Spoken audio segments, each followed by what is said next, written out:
Hola, buenos días. Mi nombre es Diana Verónica Sánchez Martínez. El tema que voy a presentarles es el de microscopía perteneciente a la materia de microbiología de la Escuela Superior de Tlahuelilpan, programa educativo bachillerato, en la Universidad Autónoma del Estado de Hidalgo.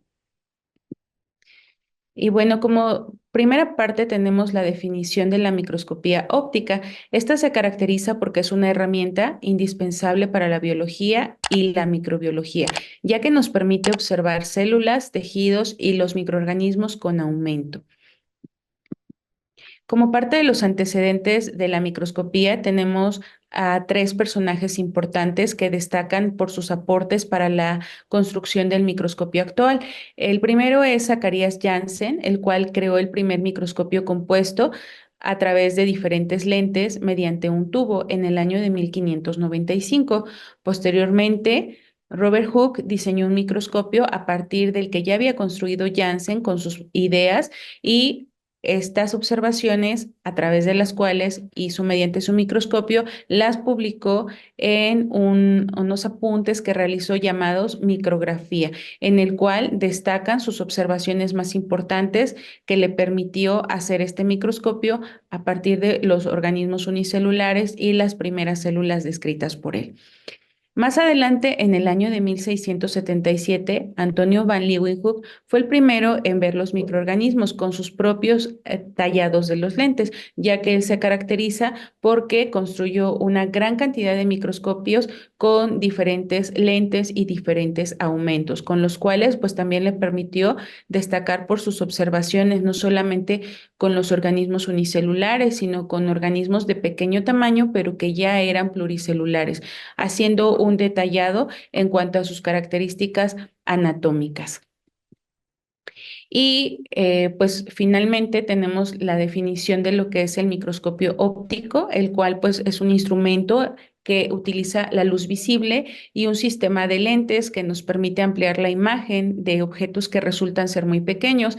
El principio básico del microscopio óptico es el de la refracción, el cual es un cambio de dirección que sufre la luz al pasar de un medio a otro con distinta densidad. Generalmente, al atravesar un lente, la luz se va a desviar y se va a enfocar en un punto, formando una imagen ampliada de nuestro objeto de estudio.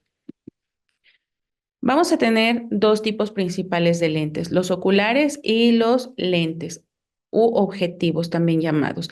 Al combinar estos diferentes oculares y objetivos se obtienen diferentes aumentos, que son el número de veces que se va a ampliar la imagen de nuestro objeto.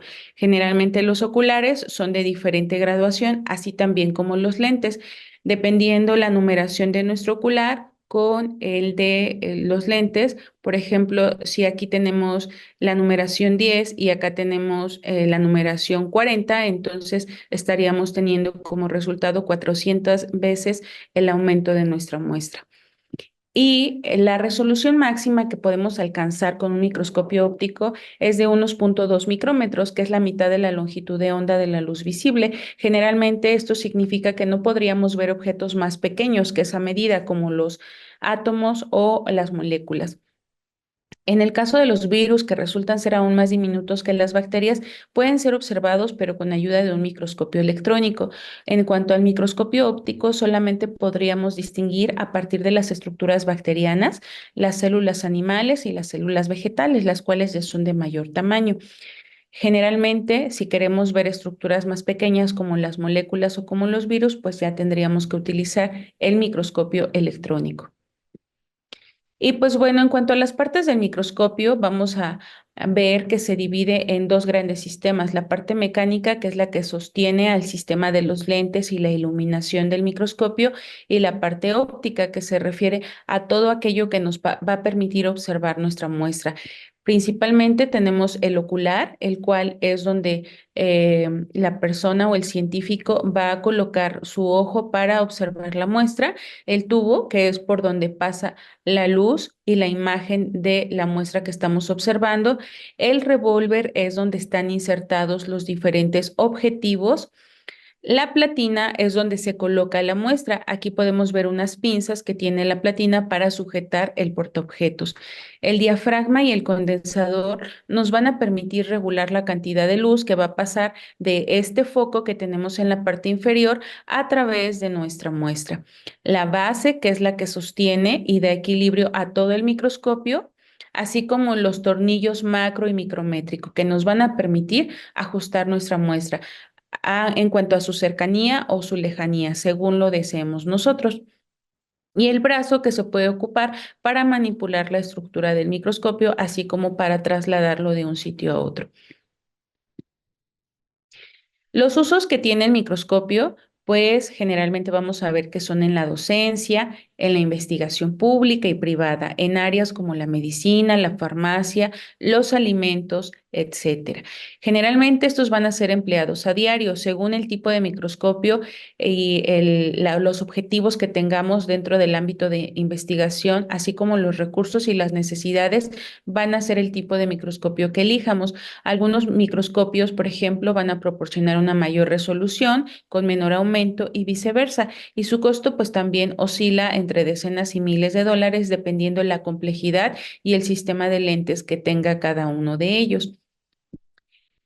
Y pues bueno, en esta parte tenemos un instructivo muy breve de cómo se usa el microscopio. En cuanto al paso uno, pues es primeramente verificar que esté conectado y por lo tanto encender la luz del microscopio, que movamos la lámpara para reflejar la luz hacia el ocular y verificar que el diafragma esté completamente abierto. Este está cerrado, no nos va a permitir visualizar nuestra muestra. En el paso 2 es girar el revólver para que el objetivo más bajo, es decir, el de 10X, apunte directamente hacia nuestra muestra. En el paso 3 es preparar y colocar la muestra en el portaobjetos con su cubreobjetos y después colocarlo en la platina para empezar a hacer la observación. Paso 4, observar por el ocular y girar lentamente el tornillo macrométrico para enfocar la muestra. Si nuestro microscopio es binocular como el de la imagen, podemos ajustar la separación de estos oculares según las características de nuestros ojos para que sea mucho más cómodo visualizar, ya que hay algunos microscopios que son monoculares y entonces solo tenemos que observar con un solo ojo. Del paso 5 tenemos que girar lentamente el tornillo micrométrico para que obtengamos la imagen lo más clara posible de nuestra muestra. Y finalmente en el paso 6 debemos examinar y explorar la muestra en todo su campo mientras se sostiene inmóvil y moverla lentamente con los pulgares. En caso de que la platina no tenga una perilla de desplazamiento, lo podemos hacer directamente con los dedos, manualmente. Finalmente, con el paso 7 hay que cambiar el objetivo de dimensión baja a lo que sería el aumento medio o al objetivo de alta potencia. En el caso de el objetivo medio sería el de 40X o también llamado seco fuerte y el objetivo de alta potencia es el de 100X o de inmersión. Hay que usar el tornillo micrométrico según sea necesario para enfocar nuestra muestra. Aquí algunos ejemplos de las muestras que podemos llegar a observar. De este lado tenemos células fúngicas, son levaduras. Después tenemos células bacterianas y finalmente las células eucariontes. Específicamente células vegetales en donde se han teñido los núcleos y las paredes de la célula. Y bueno, los tipos de microscopios van a ser diversos. Tenemos el microscopio óptico, el cual se clasifica en digital, estereoscópico, el de campo claro, el polarizador, contraste, fluorescencia y el de excitación multifotónica. Aquí una imagen ilustrativa del microscopio óptico convencional. Después de ahí podríamos ejemplificar nosotros el microscopio electrónico que les comentaba yo que tiene mayor resolución que el óptico, ya que se va a dividir en el de transmisión y el de barrido. Estos generalmente van a emitir haces de electrones hacia los objetos para poder realizar su ampliación. Y como se dan cuenta, pues generalmente estos están sentados sobre un escritorio para dar una mayor estabilidad al mismo soporte y además la muestra la podemos observar a través de una pantalla de un monitor, como lo podemos ver en la imagen. Y el de sonda de barrido, pues se caracteriza porque es de fuerza atómica y de barrido de campo cercano, el cual va a explorar superficies con muestras de sonda para medir formas y propiedades superficiales y que son muy finas, ya que estos microscopios no solamente se utilizan para observar células, sino inclusive en algunas otras disciplinas donde el estudio de los suelos, por ejemplo, podemos estudiar la composición de las rocas o de los suelos en el área de la geología, ¿no? En el caso de los otros, tenemos el de rayos X y ultrasonidos. Generalmente estos pueden ser ocupados para obtener imágenes en tercera dimensión sobre estructuras anatómicas en el campo de la medicina, por ejemplo. Y finalmente les dejo las referencias de consulta para que ustedes puedan investigar aún más o, en su caso, conocer las referencias para las cuales fue realizada esta presentación. Este video es presentado por el Sistema Ciencia Garza Educativa de la Universidad Autónoma del Estado de Hidalgo.